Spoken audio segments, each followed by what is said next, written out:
Good afternoon, ladies and gentlemen, and great to see you all here. Yeah, it's been a bit of a journey for me over the last number of years. I first saw UFOs as a 10-year-old and didn't have my first close encounter until the 1970 event, which was quite amazing. It was a yellow football-shaped object only metres away from me at basically eye level. And I thought, there's somebody in that looking at me, you know.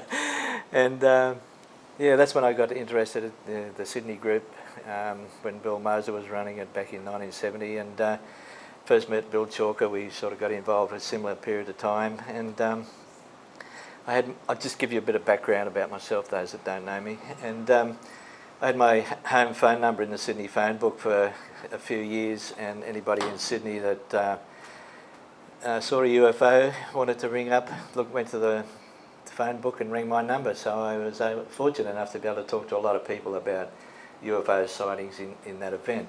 And there was a big UFO flap in North Ryde at that particular time when CSIRO were working with microwave systems. So it was an interesting time, and it was a good introduction into UFOs.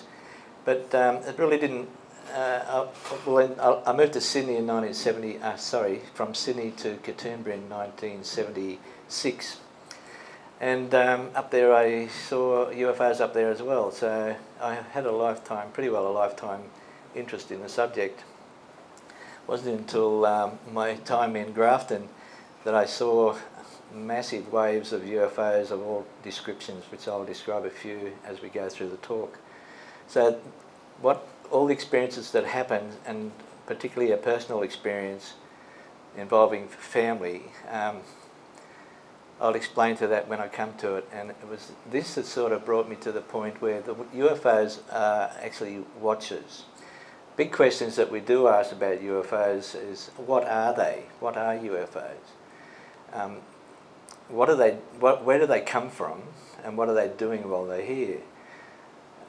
It's hard to answer those questions, but unless you can read a lot of information on the internet, some of it's quite interesting and others is fabricated, personal ideas put into all this sort of thing.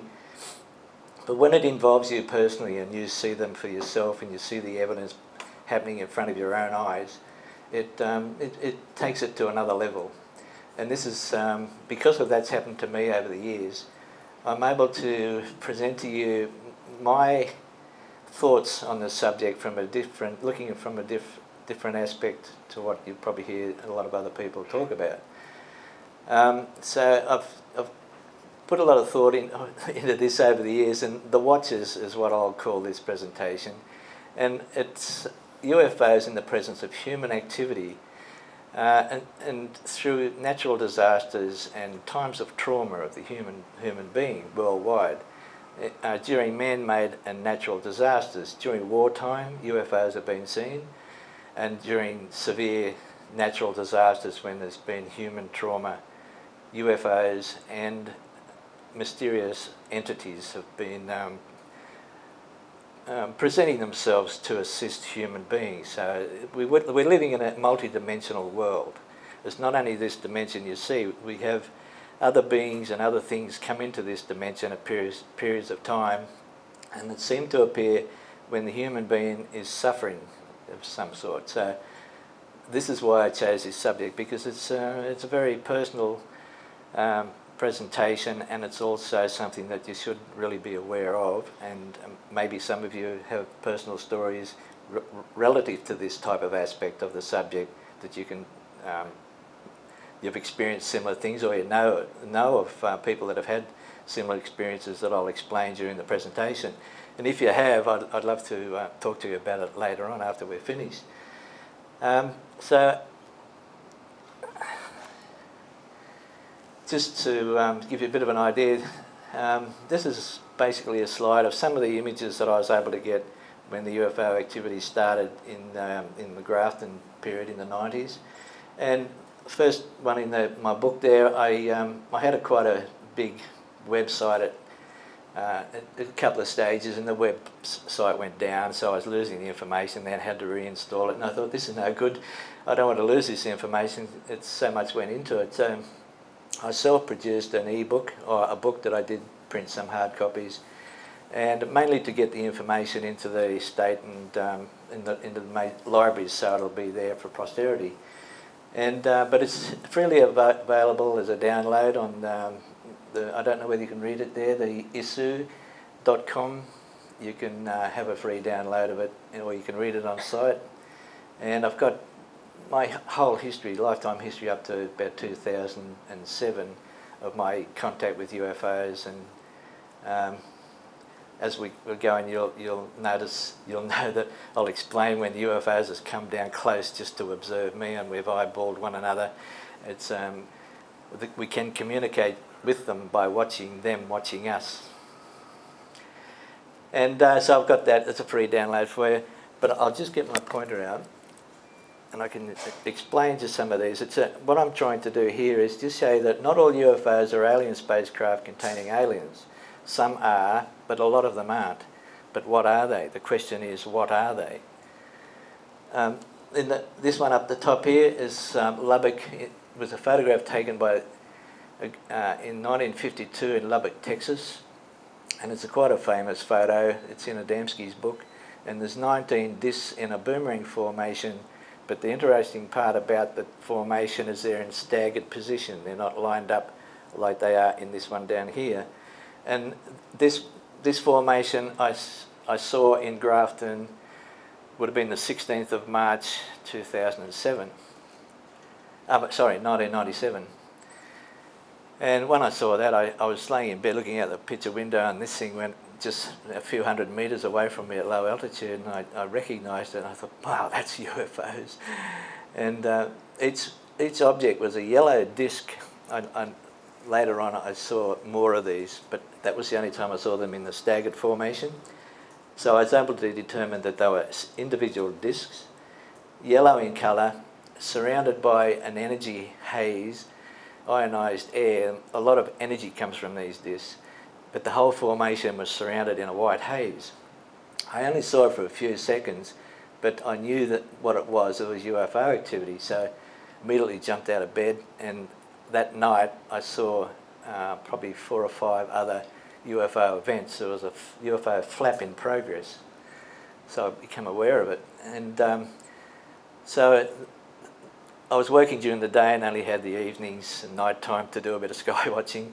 I didn't own a video camera then. Video cameras were more or less just coming into the 8mm and not really available like they are today, where you have all sorts of high definition stuff, but there was none of that in '97. So, but these photos here, that one there, and these here, that one over there, they were taken with a 35mm camera with colour print film in it. And here I am. These are enhanced. I found software, because I had the images and I needed software on the computer. I bought a computer especially so that I could analyse the photographs. And in '97, if you remember back, computers only had a maximum of, it was only then becoming available to the public. And 500 megabyte was hard drive size, you know, not like gigabytes like we got today. And 4 megabyte of RAM, you know, that's really a big computer in them days, you know. So I had to find software to able to analyse and get these images out of the photos that I'd taken, because when I got the photos developed, the film developed, there was nothing on them. I thought, well, I know I've got UFOs on there somewhere, so I had to, and then I bought a scanner. The scanners in '97 were $500. They were pretty expensive, not like today, you can pick them up at $50, you know. And so I had to scan the negatives and then delve into the emulsion of the negative with this software to try and find any images that I may have had of UFOs, because I was taking these with a 35mm camera at night at a 30th of a second. I've been a photographer all my life, and I knew anything slower than a 30th of a second, anything that moves is going to be blurry and useless. So I had to open the aperture right up and take it at 30th of a second at night time. But this is what I dug out, and the blue in the background is actually overcast sky. That's the cloud. So it doesn't matter if it's overcast. That doesn't mean you're not going to see UFOs, because these were under the cloud. And what it was, this is part of a flap situation when there's multiple UFOs seen over a short period of time, sometimes quite close.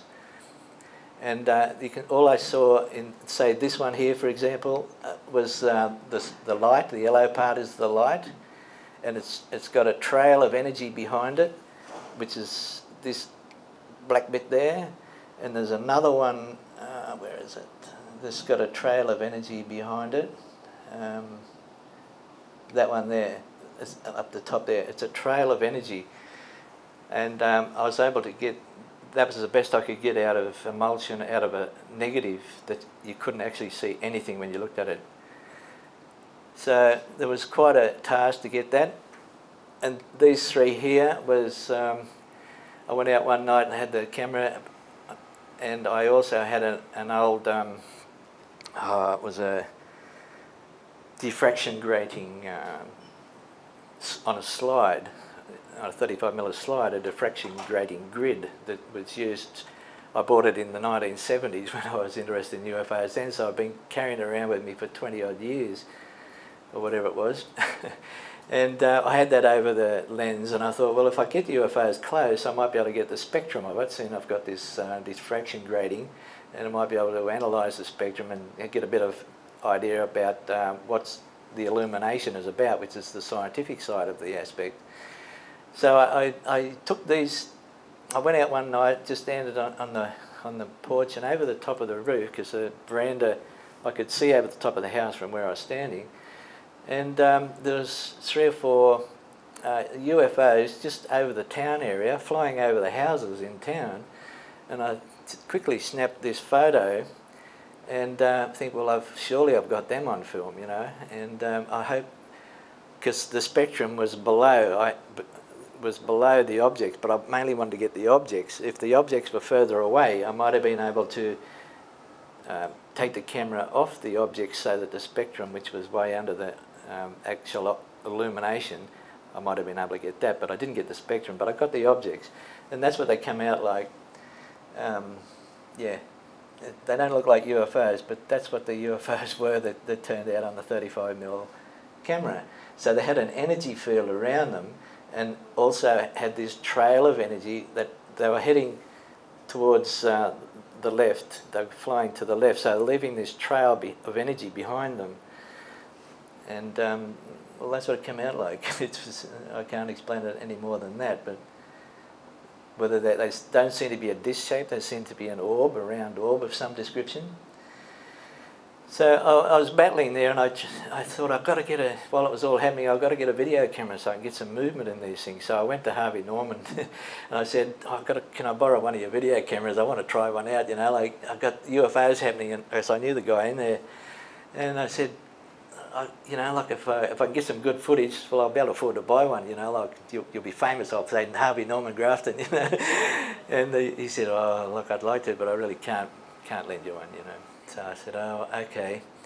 So I rang up my mates, oh no, sorry, I could lend it, or my batteries are flat, or it doesn't work anymore, and I couldn't get one. So anyway, I said, damn this, I've got to go buy one. So I went in and bought one that had, Sony just put out one that had night shot on it. It was the very first one to have night shot feature. So I said, okay, I'll have that one. So I'm set up now, I'm ready for these UFOs. None. The flap had finished. You know, the real intense activity had finished, so I missed my opportunity by, well, a day, I suppose. But anyway, then I had my camera, so I was able to then still do the sky watching and hoping the UFOs were around, which they were. Actually, well, I think of it, the UFOs, it was a worldwide UFO event that started in 1989, and it continued right up until 1999 as far as the disk activity happened. And then from after that, there was all these other type of UFOs, which are these and these types here, which was one Saturday, I spotted a UFO in the sky, which was a white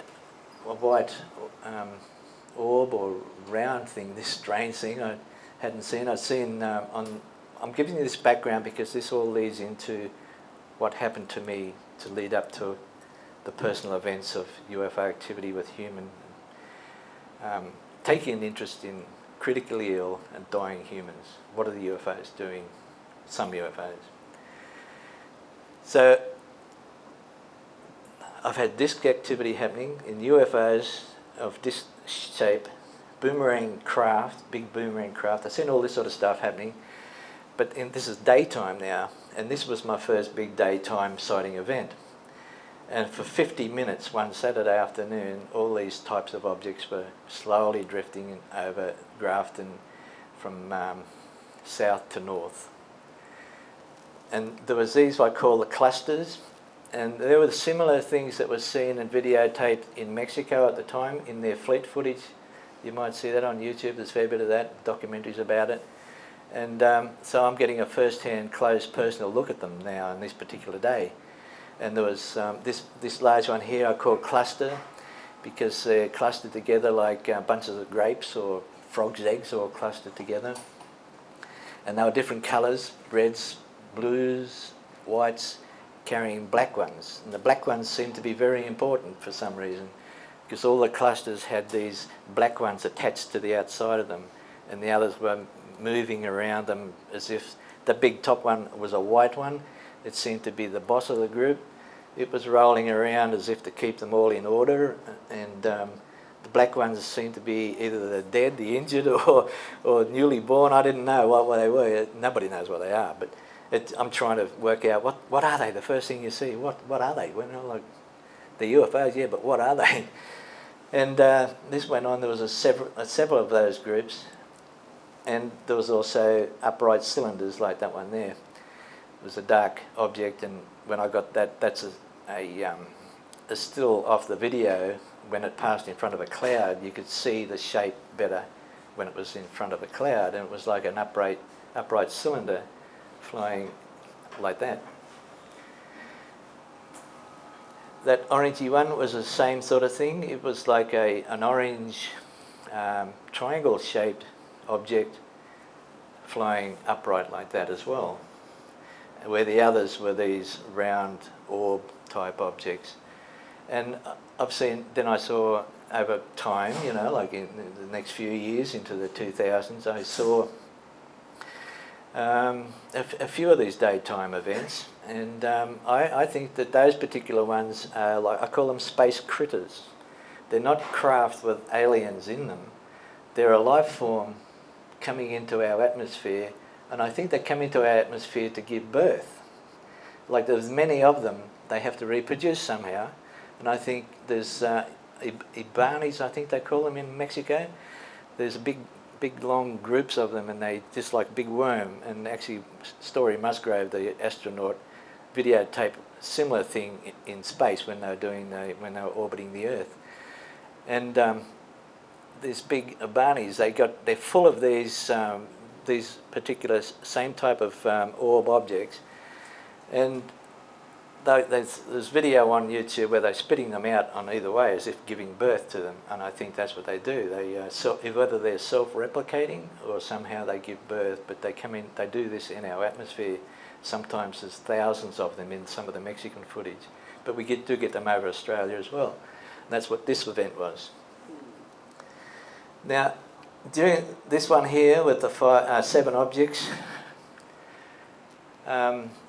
the V formations, there seem to be in that period of time V formations of UFOs that they were fixed in the formation, and sometimes there was UFOs in a V formation that were a bit staggered and they changed position and all that. So in the V formations that are an organised group, for some, they seem to be separate like that, different. They seem to be stable in that formation, and 5 to 7 objects each time. There was 5 to 7 objects, and one night one of these boomerang-shaped objects went over 40 foot above me, which is what, 10 metres, say.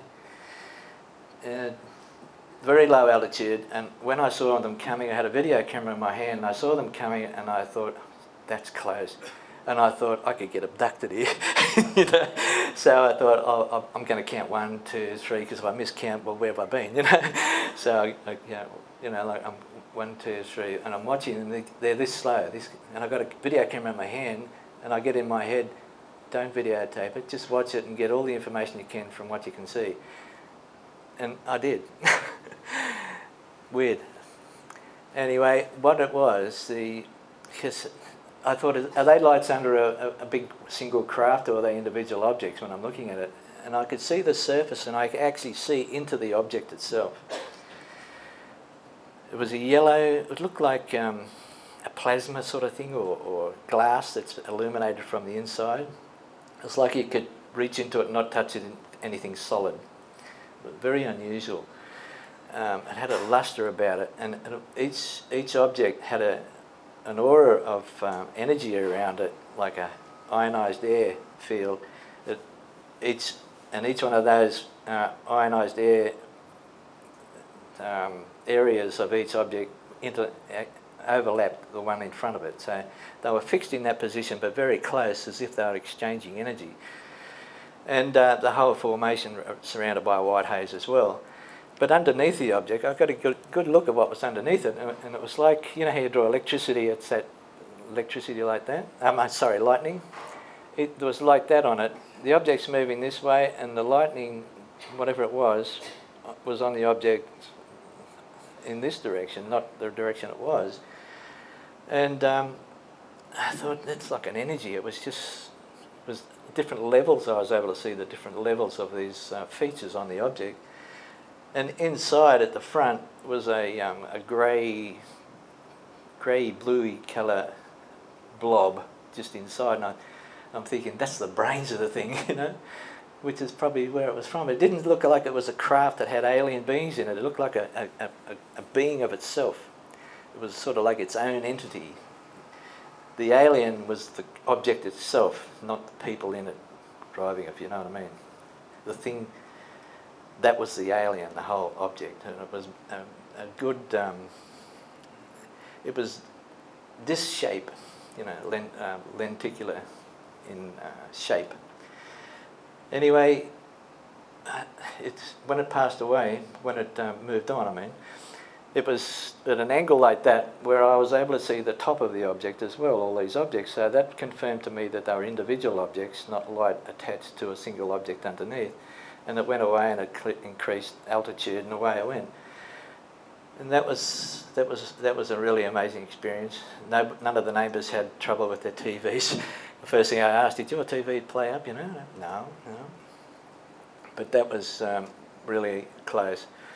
And I had another couple of incidents, but this presentation is not about all my UFO sightings, but what it is at this point in time is about the difference in the UFOs. What are they? Some are alien spacecraft that have aliens in them, which is this one down the bottom here. There were two, what I'll definitely say are alien spacecraft cruising over Grafton, well, up and down the east coast. You might remember 1999, there was on the news, the cattle in the Darling Downs were all merging to the western boundary fence. Some breaking through at Chinchilla and went and ended up at miles, 30-odd miles away. Some freaking them out. And I put a newsletter on the UFO news list, keep your ears open for cattle mutilations and all that sort of stuff. There could be low altitude UFOs around, and there was two of these around. The first time I saw them,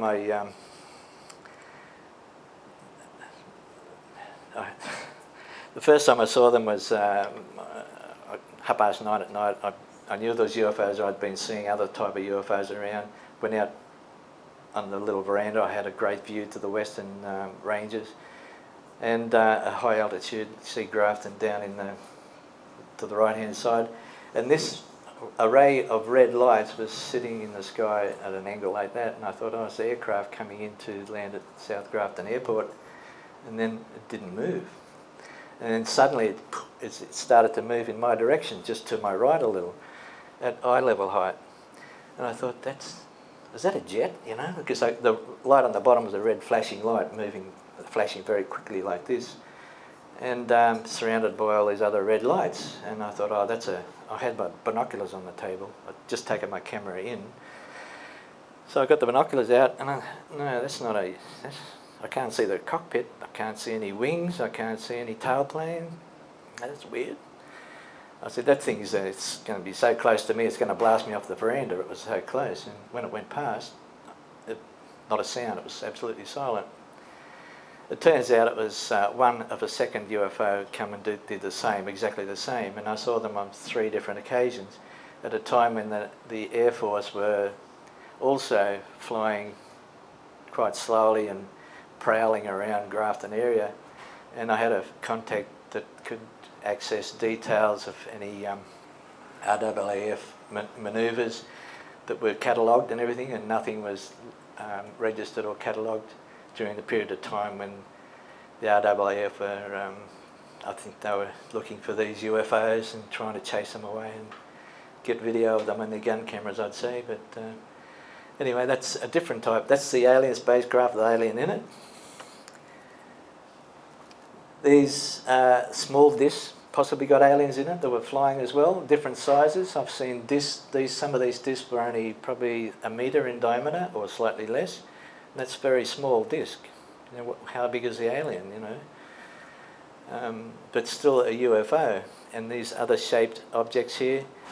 And I'll show you a bit of a video clip that's, I think there was probes. I think the aliens are sending probes at low altitude over cities and built up areas that gather information. They're watching what the human beings are doing. That's why the aspect of the watchers comes into it. But first, before I go to the next slide, there's these 2 objects on the bottom here. You might be thinking, what the heck are they? There's mysterious things flying around. I think when the UFOs came in numbers, they bring a whole swag of other things with them, you know, like, you know, the whale and all that. They have their sucker fish that take a free ride and they journey with the whale, but they feed off them or whatever, but they use it as a means of transport. I think when the aliens come in numbers, they bring other things with them, that like things that they can send out for probes, biological things that they might test with DNA, and not so much mechanical, but living things that can think for themselves and go and make choices in what they know they've got to do a job, and they go and do it and send the information back to base where the real aliens are. And this is probably 2 of them here. This one came and had a look at me one night. It was about 20 foot away from me. We had a 25-foot swimming pool in the place I was in 2007 when I was actually writing my book at all hours of the morning. When I was a smoker at the time, and I went outside to have a cigarette, stand at the end of the pool, which gave me a good look of the area. I could see where I was seeing these UFOs approach. And this thing came down to just very low at the end of the pool, and was not illuminated at the time. It was black, and the ambient light and surrounding light illuminated enough where I could see it had scales, like reptilian scales. A boomerang-shaped thing was just under 1 metre.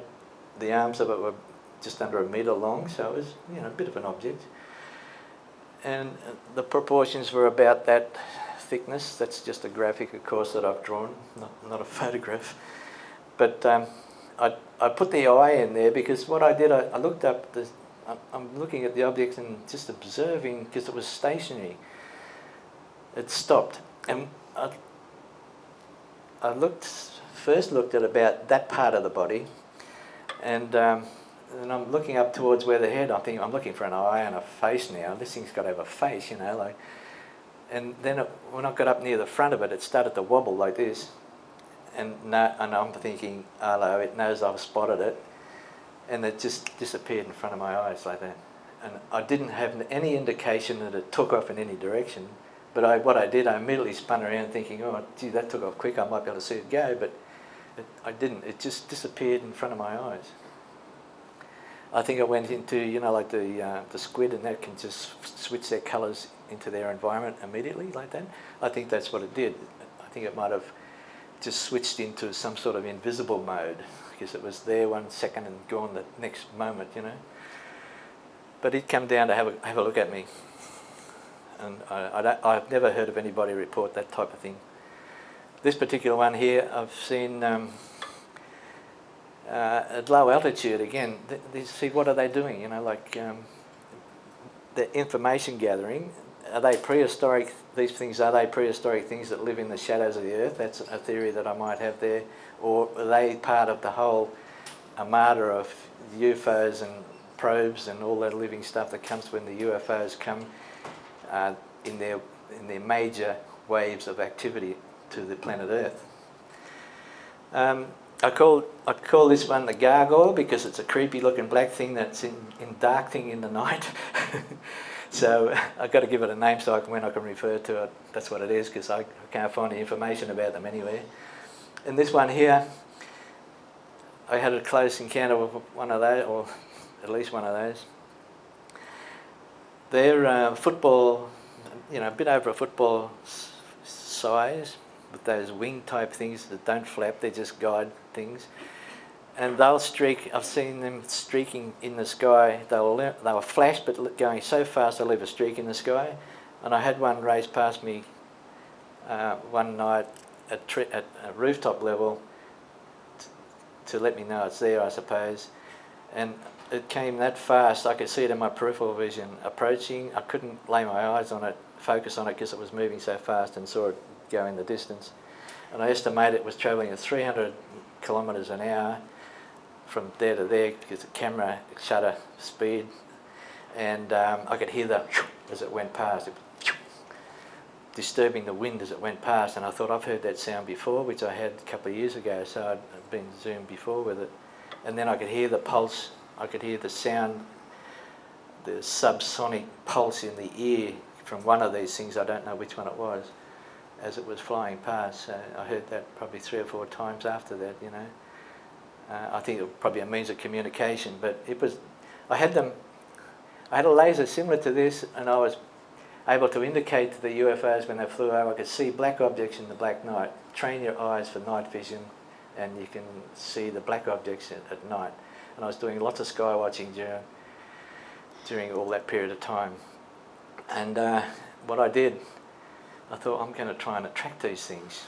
So I saw one go that way, so I'd get the laser and I go just like that in the flight path direction, and then it'd fly in a direction this way, so I'd just a quick flash like that. Anyway, what happened? They realised that I could that I was watching them, so they were coming down have a close look at me, and they were buzzing overhead, over my backyard, over the clothesline, over the roof of the house next door. So I set cameras up either way to get a look at what they were, but I still couldn't photograph them. They're very elusive, smart. They think for themselves, you know. And I'm imagining some alien in a spaceship somewhere looking at a monitor with little controls. Let's have some fun with this bloke, you know, like controlling these things, you know. You never know. But anyway, so with all this activity that's happened, leads me into other stages of things that were paranormal starting to happen. There's so much I could talk about, but it's not all for today's presentation. So I'll just skip it along to the next slide now. And so with all that as background, we'll go back to the beginning here of the human race on Earth. Our ancestors did pretty hard at this period of time, no doubt, because no technology, nothing. You can see they've got spears and bows and arrows, so they've developed technology so that they can survive. So they're multiplied, and still the primitive, the beginning of the human race on this planet, if it's the way they tell it was, as being quite a primitive. So what the academics say, well, the primitive man had a brain sort of like that, and as we developed through periods of time, our brain got larger and we got smarter. But that's not always the case. A large brain doesn't mean that you're smarter, you know, like we have. It's only 10% of our brain we're using now, apparently, so it's not necessarily the larger the brain, the smarter the being, you know. But that's what the accepted development of man is through time. But, you know, like the main thing now we've got to look at, the idea is we have alien intervention in the development of mankind to manipulate our DNA. And that's quite possibly what happened. The stories of the Anunnaki doing, I don't like to talk about the Anunnaki really sometimes, but the theory is that they manipulated our DNA to develop a stronger man so he could mine gold, some of the theories go, but I don't know whether that would be the case or not. But I think alien manipulation in the DNA of mankind is quite possible, and probably what is happening, because our DNA was, our DNA scientists, and they said we have so much junk DNA that we don't know what it is, but they've recently discovered that the DNA junk that we had was actually alien DNA. It's something that was carried through, that's not developed through ancestry from one generation to the next. It's something they can't explain how this actual DNA was in our system, but we have, if that's the case, that could explain why the aliens show so much interest in the human being. And there are different, right through from the beginning of history, they've shown a great interest. There was a publication in a British newspaper explaining the DNA that they found is not ancestral DNA, but possibly alien DNA that's come from mysterious sources, more or less. So they're starting to realise that it's not junk; it's something special, you know. Over here we have the Sumerian have a depiction of the DNA spiral many years ago. So DNA is not a new thing for those that have the knowledge, I suppose, but it's just new to us at the moment because we're rediscovering a lot of this material. So our DNA, quite possibly alien intervention in our DNA is a high probability. This is an interesting bit of rock art that I've used, particularly this sort of one here, where I think it depicts the sky gods with the long appendage. It's not like a human face, it's something other than human, and it's got this long dangling appendage below it, and the being in the centre has large eyes with a reptilian above it, and it indicates that they could be flying, I suppose. But what I'd like to do is to show you something that I have on video that I filmed, a UFO that has a dangling appendage, which was probably similar to what these American Indians have been shown to witness over time. And it has a similar thing. This was an airborne object, moves the tail in a horizontal manner and then changes it to move it in a vertical manner. I've filmed quite a lot of these, and some at very close proximity, and they are one of those living critters type thing, and you seem to use the tail as a means of assisting their propulsion while they're in the Earth's atmosphere. Did you get a good look at that? Yeah? So these air objects, like the American native Indians have got all sorts of rock art that depict flying machines and flying objects that are very similar to what we're seeing in our skies today. We got the Wandjina down the bottom there, which is Australian Aboriginal depiction of their sort of people from the sky. So it's something that has been in all ancient or all native races. And we have this one up in the corner, up far right top corner is the Gosford glyphs. There's a UFO depicted in the Gosford glyphs there in a couple of spots, and Stephen and Evan Strong have gone right into that and described how the measurements are so proportional in each one. But this one here actually gives a little internal image of a Sumerian drawing that has a similar object. But I can't blow that one up. And it's a similarity. So in ancient rock art, UFOs and sky critters, or sky gods as some Mayans or all those call them, things they see in the sky they can't explain. You know, they've been happening for quite a number of years. Okay, I can't hit the next slide. Just excuse me a sec, I'll go to the next slide.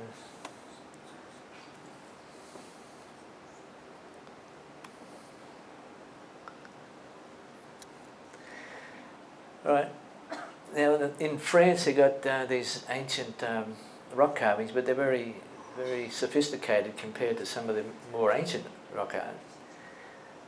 And some of those, I couldn't find them at the time, but some of those have like small drawings of flying, what look like UFOs we'd call today. Whether it is or not, I don't know, but they're pretty accurate in drawing the cattle and the bullocks and animal life accurate like that. Well, they're probably pretty accurate in the other things that they draw as well. On the right hand side there at the top you have what's supposed to be a 10,000-year-old painting of aliens and a UFO.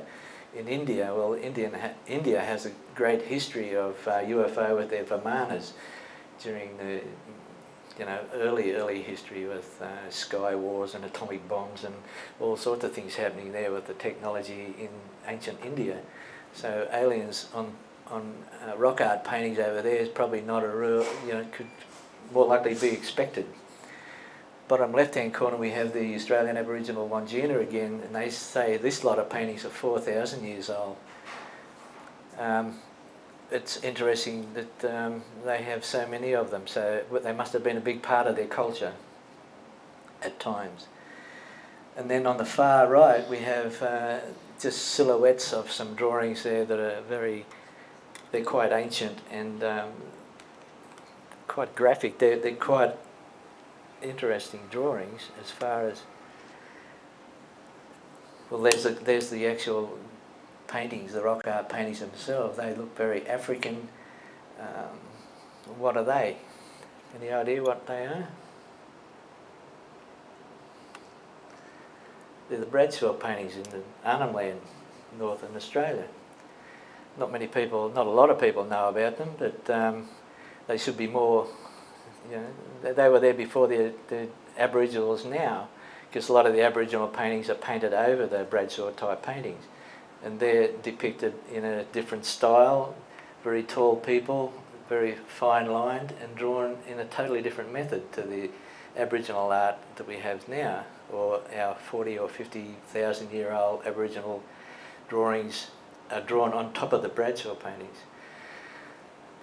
Now, Graham Walsh, he was the guy, you probably remember him. He was the one that was right into this, and he was trying to bring this to the attention of the academics and to the Australian people. He spent many years up there in the Arnhem Land taking photographs and discovering new rock art in that area. So in 2007, the time I was writing my book, I contacted Graham Walsh and spoke to him one Saturday afternoon, and I said, those paintings you got where the artists are laid one over the other, I think I've got a piece of software that might be able to separate those, digitally separate those pieces of art so we can see the different layers, what's actually on the different layers, using the different colours and textures. He was very interested in it, and I said, well, if you can send me just a few on a disc, I'll give it a go and see how we go, He said, oh, that's great, so we'll do that. So I waited and waited and waited, and it didn't happen. And then sometime later I discovered that he only died a couple of weeks after I was talking to him. So there's over 1.5 million slides he's got, colour slides. And imagine the wealth of information and beautiful photos he'd have in that. And his son would probably be holding onto that collection now. But it's not a lot of people know about it. It should be like in our history, in our faces. It's just a wonderful thing, like there were people here before they're Aboriginal. Where'd they come from, And in the left-hand corner is Graham Walsh's book. I saw it some years ago. It was $40 on eBay, and I thought, oh yeah, that's a big deal, That one there, it was had a buy now price of $4,000. So if you see one cheap, get it. But that's got many photos of the beautiful artwork that he was able to photograph, and it was just unfortunate that the universities and that never took him on. they didn't want to know about it. It was going to rewrite the history books. And if you're able to see the small writing at the end there.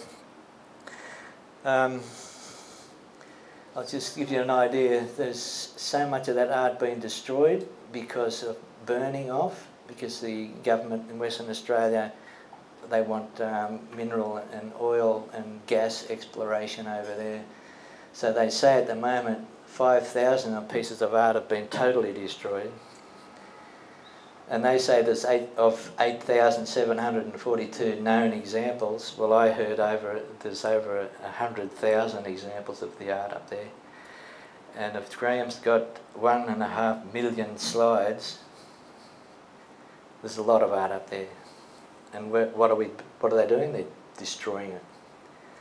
And I just wanted to bring that to your attention because it's so important.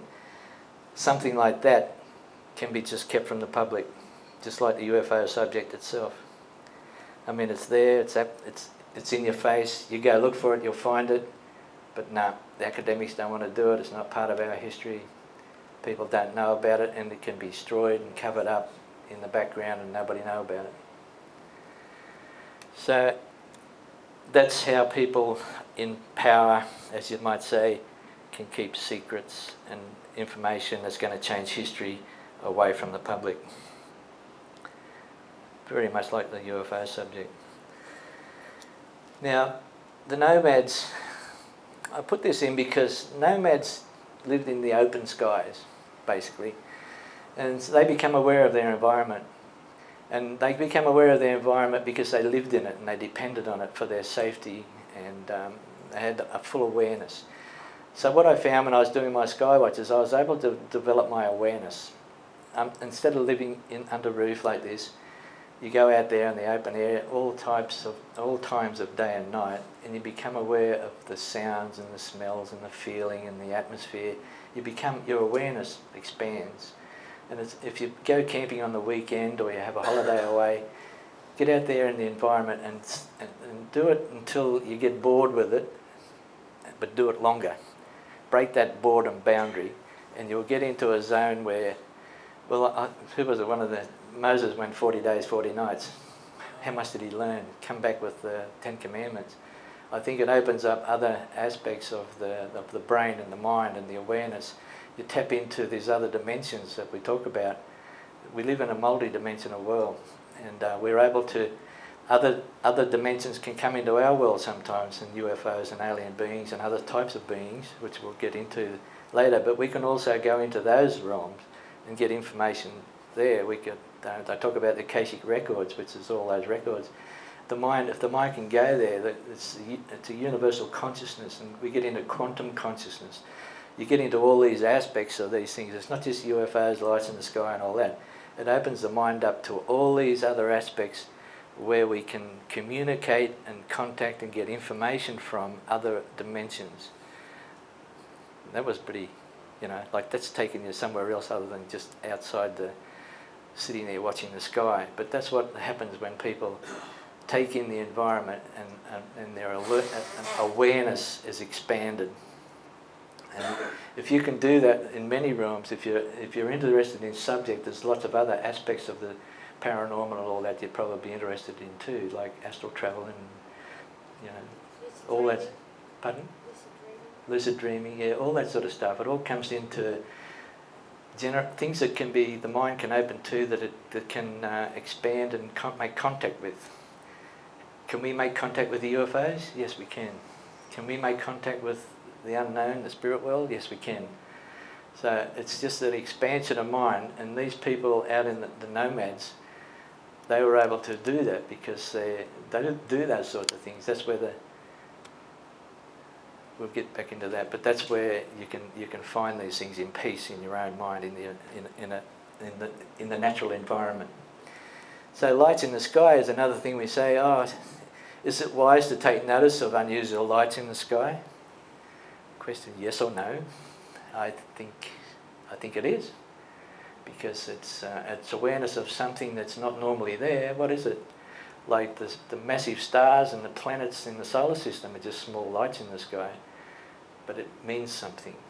And when we're aware of the night sky, and we see something that's, that shouldn't be there, that planet's not normally there, or that's too large to be a star, or something like that, then we have to take notice of it, because it's I call them indicators. They're indicators that there's UFO activity possibly happening or already in progress. So keep all that in mind. Is it wise to be familiar with our surroundings when our livelihood depends upon it? Well, of course, natural. Is it wise to inform others of unusual lights in the sky? Well, it probably is. And keep these things to yourself. Oh, did you see that thing last night? Yeah, I saw it. Or no, but I'll have a look tonight and I might see it too, type thing. It's a form of communication that something unusual is happening or about to happen. Therefore, I might just stay up a little longer and see if anything else happens there, and that's when you start to see these things happening, you know, like anything unusual in the sky is usually an indicator that something's happening, because anything that's going to happen with UFOs is going to come from up there. So if you're aware of what's up there and something changes, keep aware and keep looking. We come to this one. These three wise men took notice of an unusual light in the sky. And what was the result of that? Jesus. All that.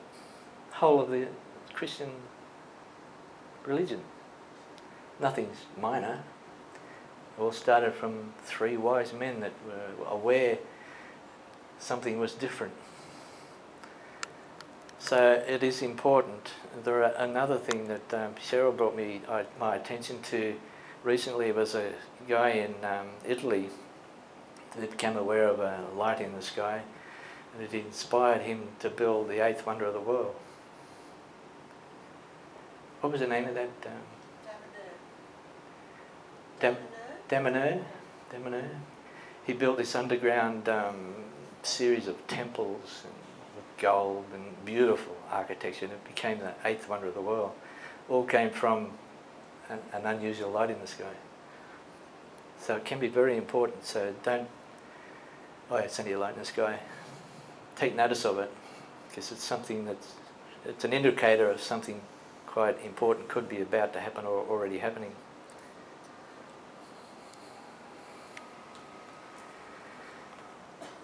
This artwork, most of you probably seen it, some may not be aware of this. This is ancient art, well, it's old art from the 1350s in Yugoslavia. That's the crucifixion of Christ, and it depicts what I think bright. The spikes indicate brightness, and you can see they're moving to the right. It indicates the direction of flight, but a being in it. Now, the baptism of Christ is top one on the left here as a typical UFO, beaming energy beams down onto the area where the baptism of Christ is being taken place. Now, the church would have had to commission and approve these paintings. Now, why are the UFOs in these paintings? Were they part of the religion in them days? That was quite common, that the UFOs and religion, or UFO and important events like the birth and the death of Christ are so important that there's UFOs around, and it's that important that the churches want to tell their congregation that UFOs are involved in this, the alien connection. It even says there, up the top here, in John verse 8:23, it's, "I am not of this world." The words of Jesus, "I am not of this world." He's telling his disciples that he's an alien. If that's really the words of Christ, well, if we believe all the other words in the Bible he says, well, why don't we believe those? It just throws, this has all been happening throughout the development of mankind and society. Yet today in the 21st century, the UFO subject is kept secret. It should be out there. We should all know about it. It should be taught in schools. And why isn't it? Because it's so profound. Religion wouldn't surprise me if religion is just based on UFOs and the aliens that come from there, the sky gods, and the Egyptians talk about it. Lots of you know, there's more than just the birth of Christ. There's alien intervention there somewhere, or the aliens are there taking notice of it, and it's been depicted in these church-approved paintings.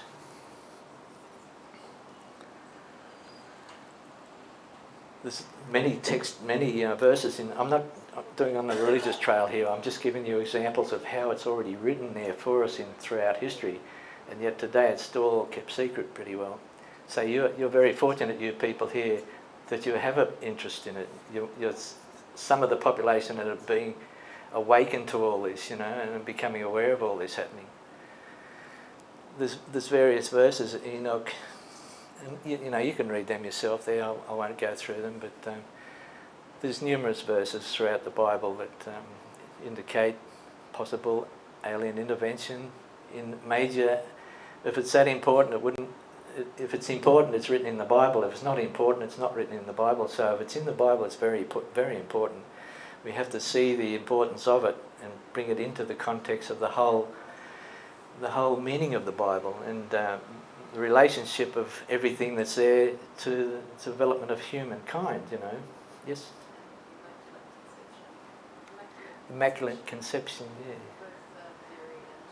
Yes, exactly. There's all those sorts of things. So it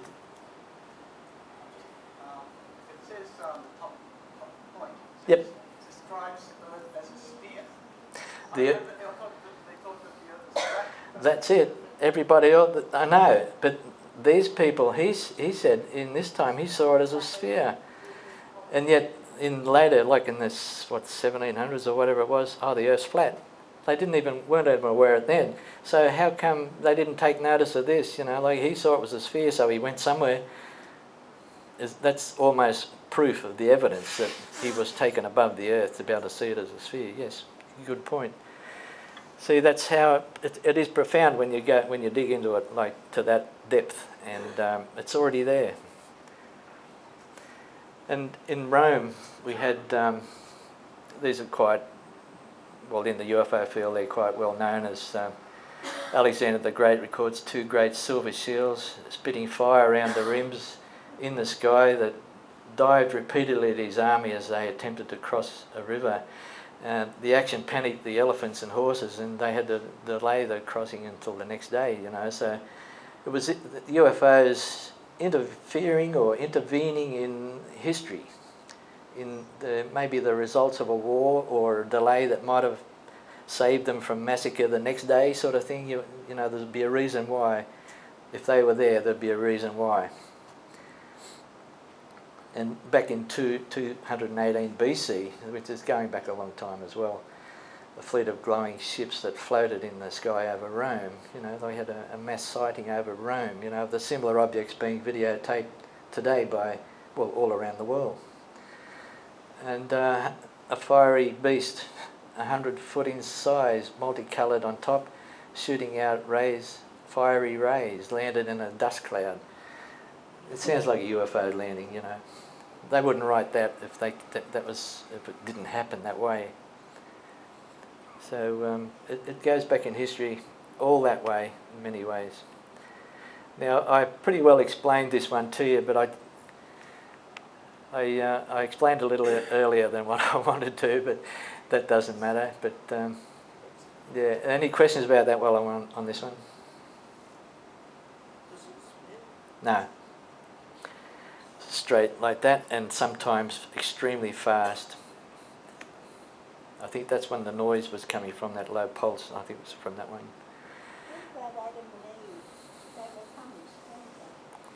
Yes, I don't know about that one.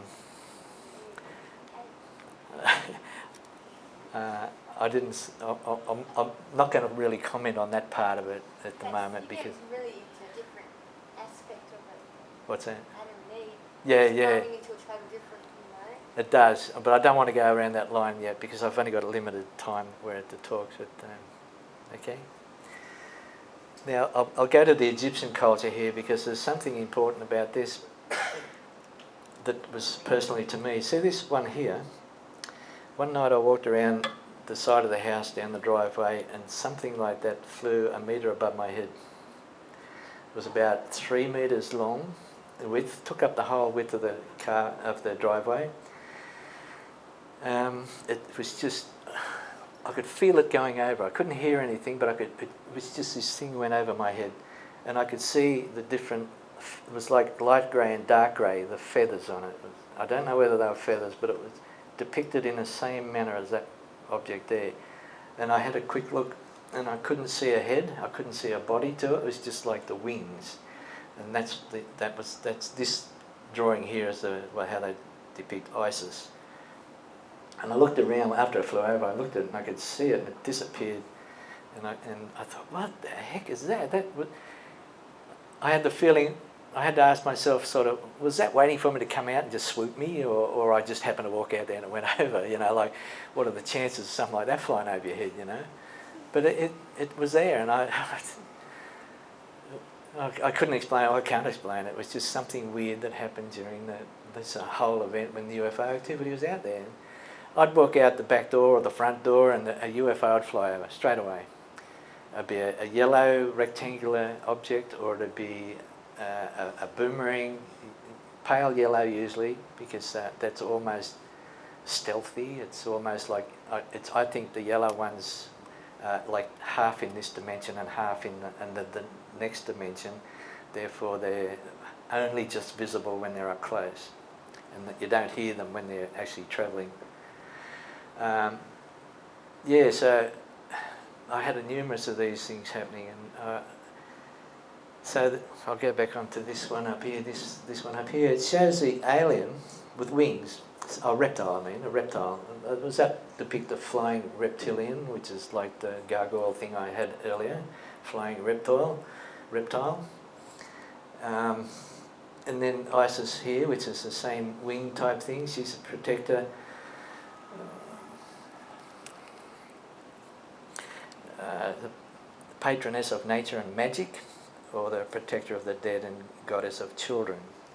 That's how they depict Isis, but why it flew over me or something like that, I don't know what it was, I just don't know, but that was one of the weird things that came in close proximity to where I was, because I was out there sky watching all the time. I used to have them flash at me, and low altitude ones that flare right up real bright, and you could feel the light on your face, but didn't light the ground.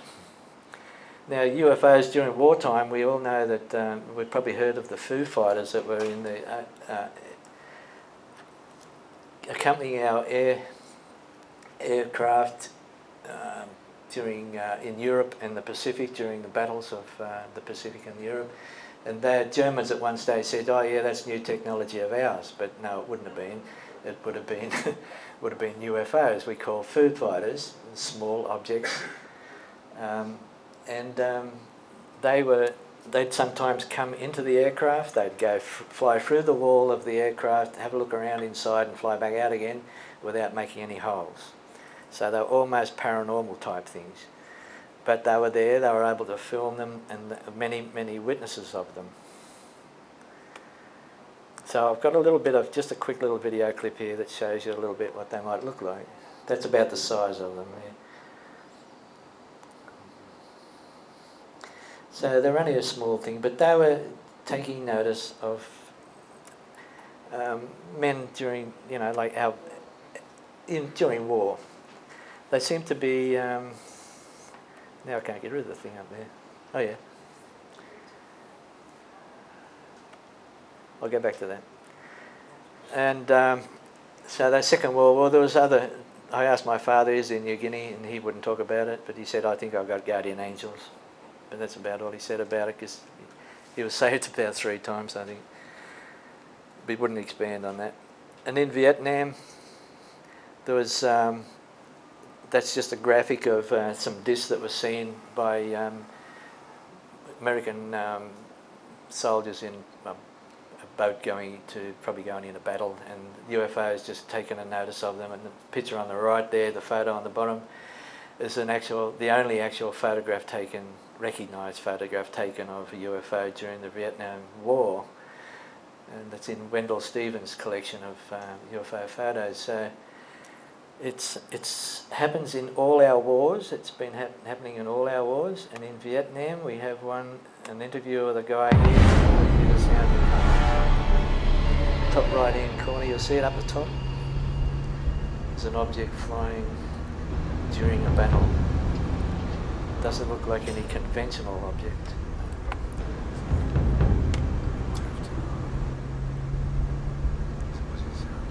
No, not now. Oh yeah.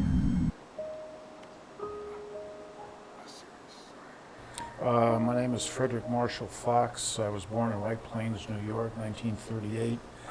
I served in the Navy from 1960 to 1965 on active duty. I was in the Vietnam War on the USS Ticonderoga during the Gulf of Tonkin incident. There was a publication called JANAP 146 Echo, which had a section which says that you will not reveal any information regarding UFO phenomenon under penalty of $10,000 fine and 10 years and everything. I was out about 180 miles from the carrier one night by myself at about 20,000 feet when an object showed up on my left side. And it didn't freak me out. It didn't have any hostile intent. It was just there observing me, and I sort of observed it, and I came away with a very peaceful feeling, and I never said anything to anybody until later in my career with the airlines. I found out a fellow shipmate of mine had a similar incident. Maybe it was an intelligence gathering disc, I don't know. But it was a disc? Well, it was saucer shape, yeah, it was saucer shape. It was protecting me. It just appeared. I mean, I'm there alone, and all of a sudden I'm aware of something, and I look out, and here it is. And after observing it and having this close encounter on whatever level was taking place, then it just sort of disappeared. It dematerialized. Like a black shape in the black night. There were no lights or anything. It was no lights, but there was a form. Yeah, the black shape in this. Why don't we all get to see these things? That's available on YouTube. No, I mean, The UFO. why do you get to see them and you don't? I think because I have no real answer, but all I can say is I'm aware of them. I seem to be very aware of them, and what I've done I don't know whether they follow you through a lifetime or whatever, but I had experiences when I was around 10-year-old, and yeah. So I think certain people are probably chosen. I don't know. I'm not saying I'm chosen, but I think it's probably, if you don't look, you'll never see them. You have to spend time looking. In my book I've got, it's called, my subtitle is UFOs, How to Photograph Them, How to See UFOs and Photograph Them. So in there I describe what worked for me, how I was able to see UFOs and photograph them. And you've got to be persistent in your sky watching and be aware of the sky and train your eyes. The more you look at the night sky and observe, you train your peripheral vision and your night vision. They both work together. And over time, if you can train well, it's the brain really, for your eyes to be able to pick up black objects in a black sky like he was describing, and that's how you'll see a lot. And if you, what I did, had the laser, and I did that in their flight path, which was informing them that I was able to see them, and the way I see it, they think, now how come he can see me, or that being can see me and no one else can, and they'll come and show some interest in you, and then they'll start to come around. And I think you're also resonating with their energy. yes, probably, yeah. I think that they can identify people by their aura. I think when they come close, they'll have a look at you and be able to identify something. And I think the only thing that separates each of us, our energy or our aura, would be different. And I think that they can tell by the aura. You know, that's why I use a laser at night, just very quickly, not like some you see. It's like a torch. Don't use it like that. So it's too human. That's normal. If you want to do it slightly different, then they I think what I sort of, I put a lot of thought into this, but why am I getting all this action and attention? They have a very, very quick response, like boom, boom, boom, like not just, they braze around, they just instant action, because their awarenesses must be massive, like something happens way over there, they're right onto it, They travel so fast. I've got video of travelling so fast within just a few metres. They go in so fast, blur to invisibility so fast, and that's at 10,000ths of a second shutter speed of a camera, video camera. Now that's just super, super fast in a short period of time. So, but I think if you just, when I go out there, okay, if you're there, show yourself, and be aware of these dark things moving in the night sky at first, and if you can be aware of that, like have even a normal torch and just go along their flight path, they go that way, follow their flight path, they'll say, oh yeah, you can see me, what's going on, and then you'll start to see if you, so you could try that. I'll just go to the next one here somehow, move the,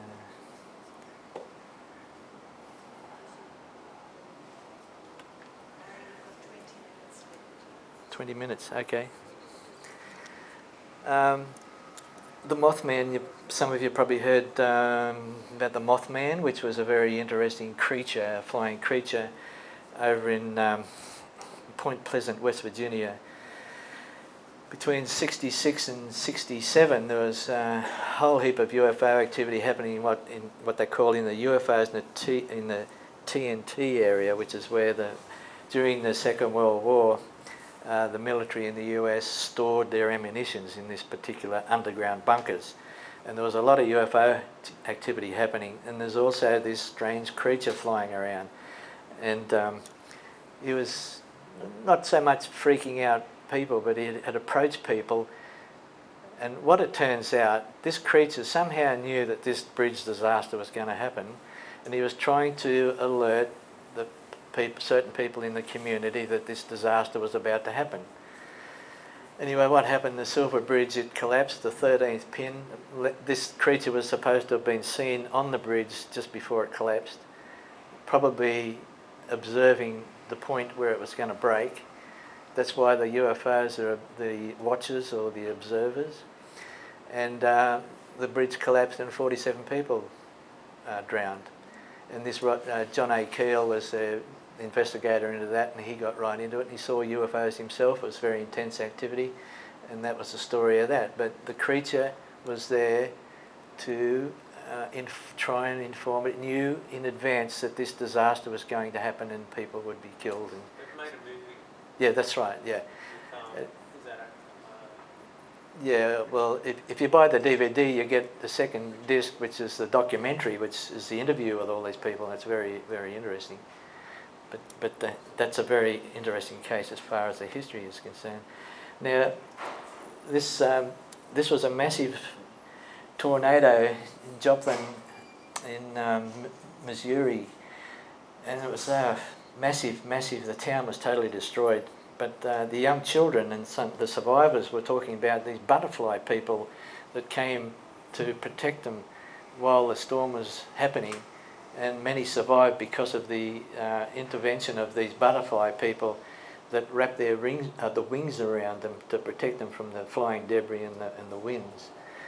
And some of the adults also reported they saw people that were dazed and injured walking along the streets, and beside them was a hooded robed person, a mystery person, walking with them to guard them and look after them.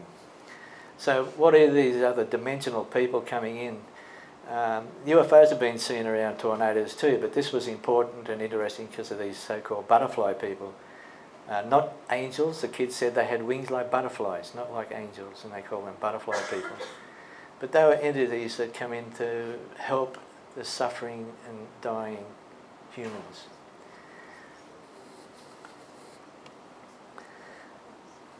I'll just show you one video here, we're running short of time a bit, of UFOs in the proximity or coming to have a look at an air crash. or Bristol Bellfighter, a single-seat piston-engine fighter, one of the most famous in history, renowned and called the Jug. It was hugely successful as a high-altitude escort and a formidable ground attack airplane.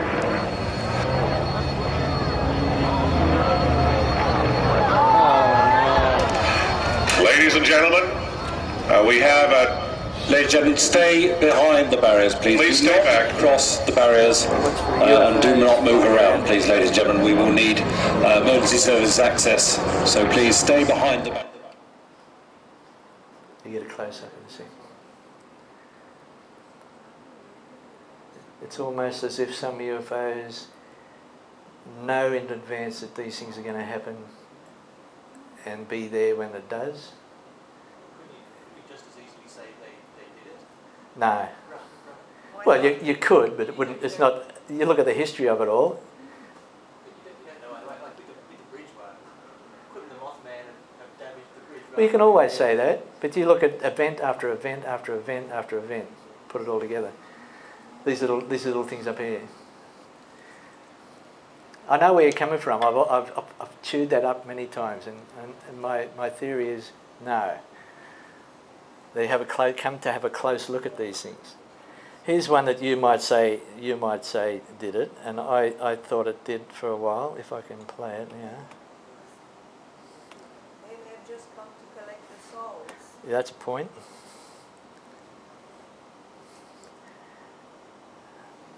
You've seen this one, obviously. The wing falls off. Now there's a little black UFO comes in and has a look at the moment it breaks. Some people say, oh, it's broke the wing, but I consider, all taken into account, that the UFO come to register the actual beginning of the incident itself. And there's numerous reports of this, so we don't really know the distance away from the plane. It's probably not under the wing, so it's probably at a distance. It's just recording the event. Now, on the right-hand side, you've got a truck crash scene where I was, at the time I was in Grafton, I was doing freelance news film for Channel 7 Prime News, and I was rang at by the station at 1:30 in the morning, go down to the scene, there's a truck crash and there's a fatality down there, so I've got to be quick here, but I went down there, and while we were all talking, before we could do anything, cleaning up the scene, where the cross is up the top was where the accident was, and that's where we were all standing, the rescue crew and everybody. And where the top red dot is down the bottom here, I first noticed this orb, and it was at low altitude, and only way I can describe the surface of it was like the luster of glazed pearl. It was a beautiful looking thing.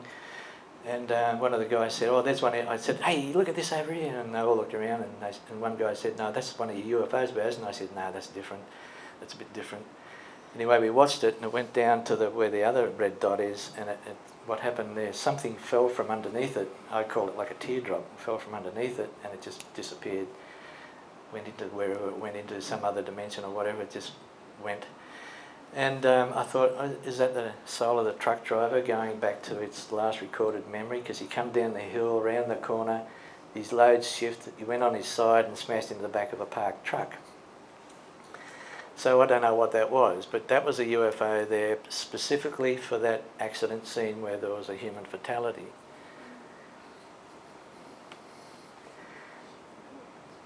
Now, so much happened here.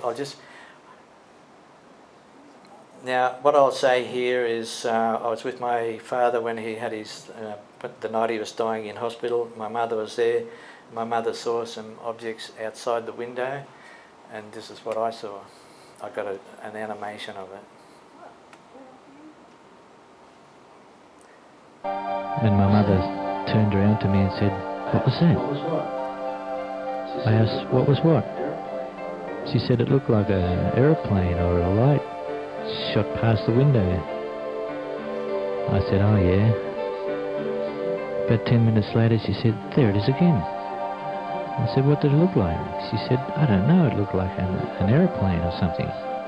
A little later on, I suddenly turned towards the window myself because I was wondering maybe she's seen something. What was that my mother was seeing? And to my surprise, I saw this 2 foot long by 10 inches high, beautiful golden yellow object right beside the window. I could see the sharp edges of it. It did not radiate light from the object. I just fixed my eyes upon it and it shot off to the right at high speed. I just saw it long enough to have that scene embedded in my mind forever. That was on the first story of the hospital, not ground floor. And my mother was never prayed, and after that incident, every night I could hear her out loud praying, and then she'd pray to the angels. And she did that every night until she passed away. But that's a different story again. That's a continuation of the events. But anyway, I'm out of time pretty well. If there's any answers, any questions, I'll give you some answers if I can, you know. If you've got all the answers, I'll ask the questions, okay? But that's another interdimensional thing. You say, oh, that's raindrop and moisture on a camera. No. This was taken with a 35mm colour slide film in the bush. There are mysterious things out there too. And I've got an EVP voice, a mate of mine down the bottom looking at the gravestone. When he was looking there, I took a photo, because that was the only photo I took of him of the night because I didn't want to blind him with the flash. He had a video camera rolling all the time, and I spun around and I thought, no, I'm going to take a photo of him. And when he was looking at that gravestone, an EVP came on the audio, and if I've got time, I'll play that. Excuse me, what's an EVP? Electronic voice phenomena. An electronic voice phenomena. It's a voice that appears from nowhere and it's recorded on the audio of the camera. It's played 4 times forward and 4 times reverse.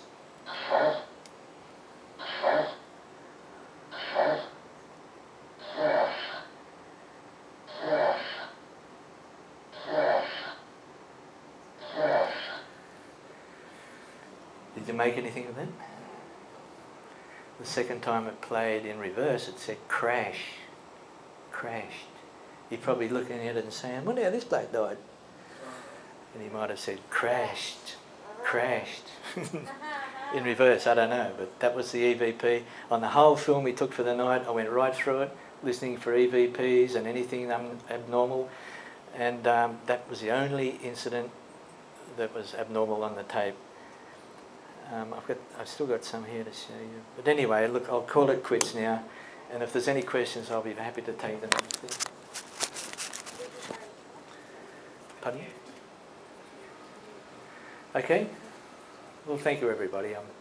Thanks for your time. Do you want to show anything more? You've got till 3 o'clock. Oh, have I?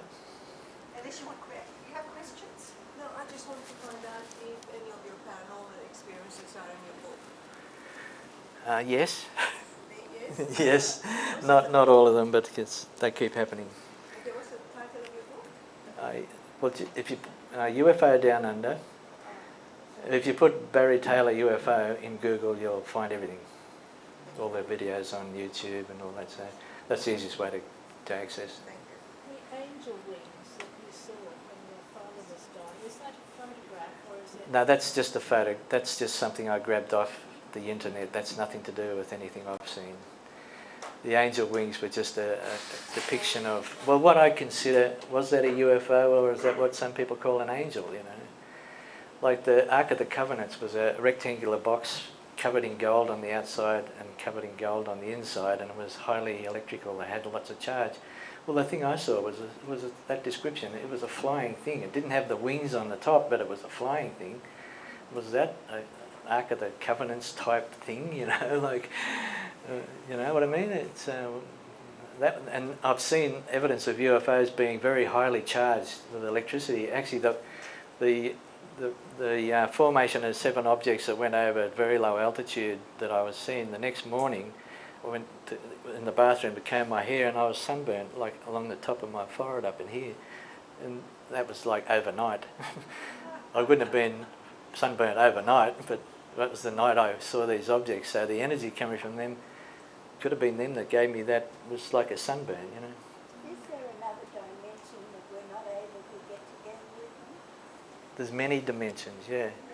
Yeah, a friend of mine, I'll give you an example. A friend of mine taught me how to, he's an experiencer, and seen UFOs too, and we got together and talked about this thing, and he showed me how to use the dowsing rods. He drives, his wife drives, and he's going somewhere. He said, oh, the rods, all, don't worry about a map, you know, oh, the rods say go here, you know, they'll find where they want to go. He's magic at it. I said, oh, can I do that? I'd like to be able to do that. He said, I'll show you how.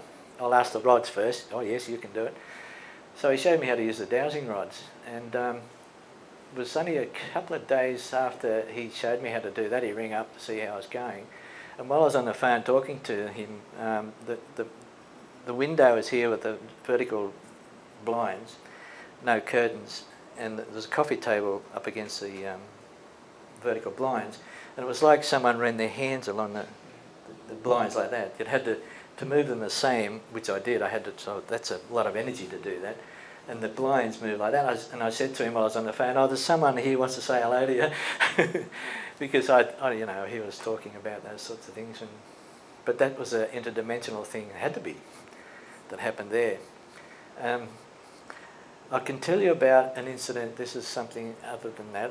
When my mother was had to go into a northern New South Wales hospital to have a breast removed, I took her up into the first floor, and we were walking through the doorway of the office so she could register.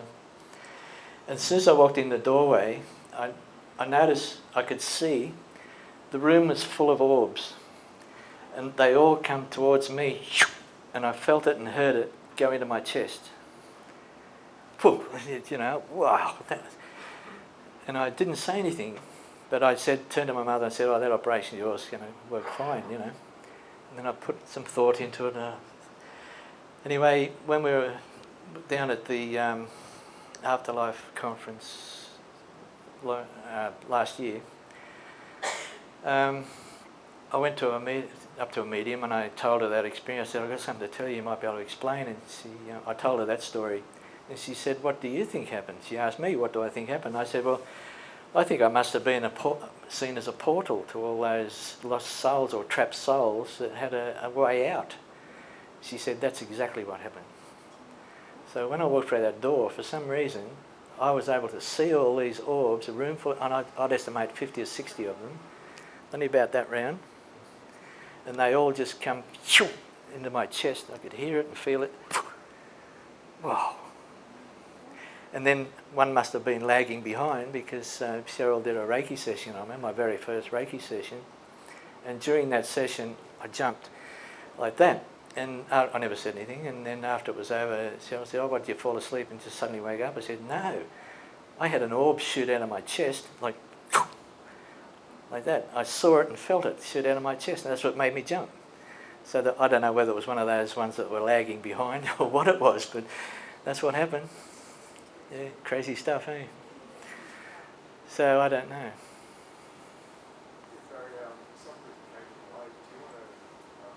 Start again. Wonder what?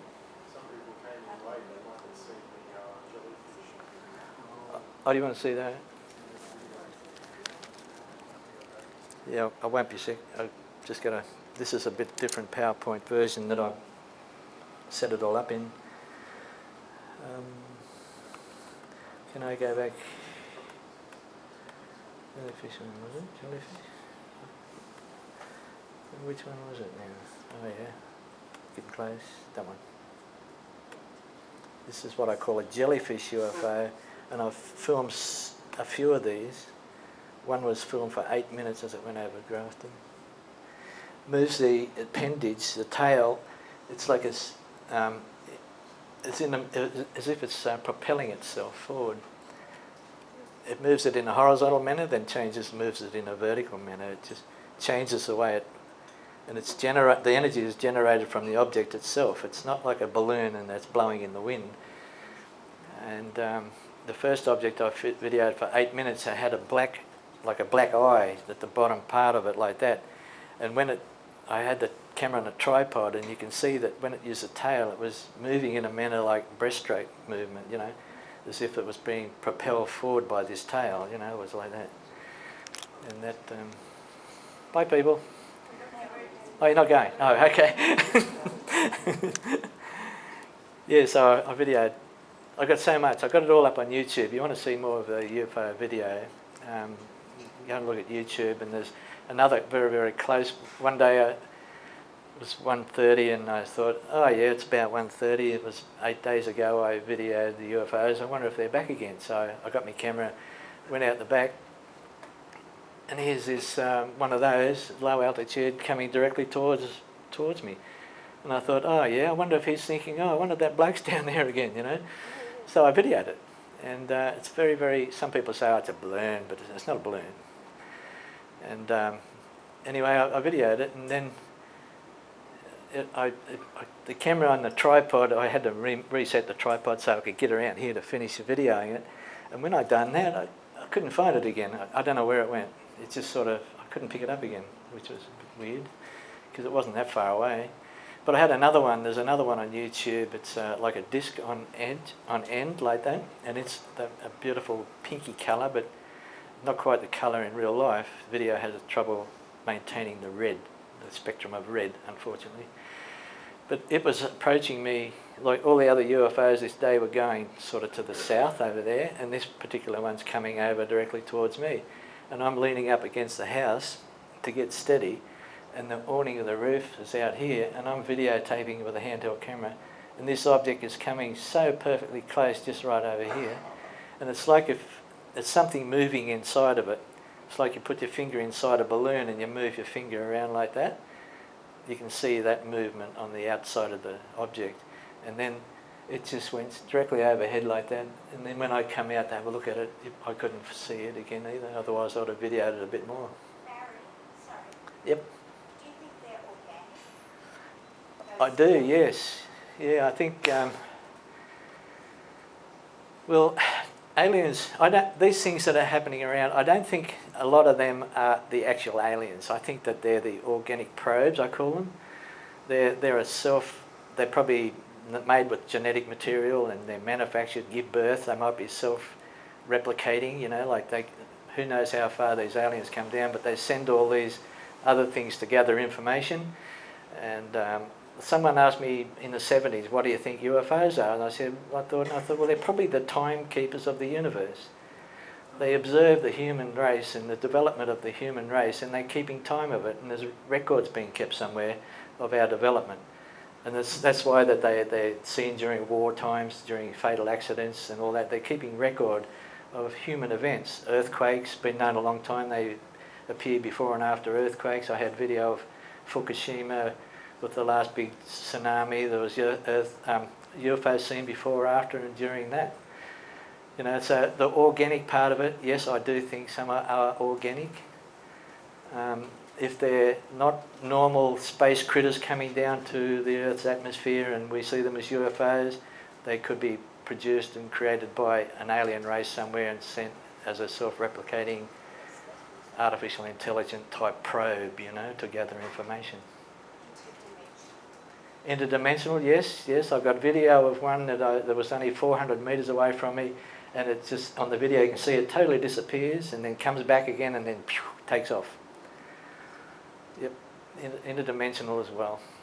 Yeah, and I think they travel, if you just say, for example, that's the third dimension here, that black bit, and then this bit up here is another dimension that overlaps. That's the overlapping bit of the two dimensions, and I think the UFOs do fly in that dimension there, and overlap at two dimensions. The best way I've been described about the UFOs going from one dimension to another is, you know, the old lawnmowers? Yeah. And, you know, you have a look at the rotor, Yep. and it actually starts vibrating, because there's no vibrations in Yep. the dimension, and then it goes faster, and you can't see it at all. Yeah, because it's at a higher vibration, we can't actually see it, and then you make it go slower. Well, it's not, And yeah, I know what you mean, but I find this one is a better way to describe it, because you've got overlapping dimensions, and in this period, in this scene here, I've seen UFOs that they almost like, you know, you got a torch with a dull batteries and it's a bit of light in the sky, like that.